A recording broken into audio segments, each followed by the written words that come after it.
ఏ కోరికలు మనలోంచి పుడుతున్నాయో ఆ కోరికలు పుట్టకుండా చేసేయమని ఎవరూ చెప్పరు. ఎందుకనంటే అవసరములు అని కొన్ని ఉంటాయి. చతుర్విధా భజంతే మాం జనా సుకృతినోర్జున ఆర్తో జిజ్ఞాసురర్థార్థి జ్ఞానీచ భరతర్షభ అంటాడు.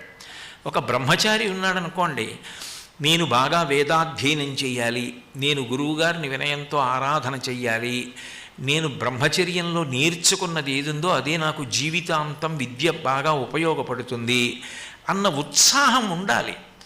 ఆ ఉత్సాహంతో ఆ సంతోషంతో అతను చెయ్యవలసినటువంటి పనులు చెయ్యాలి. అసలు మనసుకి ఉత్సాహం ఉండకూడదు, ఏ కోరిక ఉండకూడదు, అలా నిద్రాణంగా మనిషి పడుండాలి అని శాస్త్రాలు చెప్పవు. అసలు పరమోత్సాహంగా ఉండాలి ఇప్పుడు అని చెప్తుంది రామాయణంలో.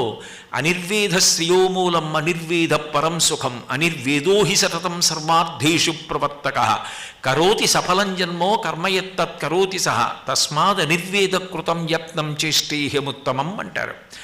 మనిషి నిరుత్సాహం లేకుండా సంతోషంతో ఉండగలగడం కన్నా లక్ష్మీ కటాక్షం లేదు. అనిర్వేద శ్రియోమూలం అనిర్వేద పరం సుఖం.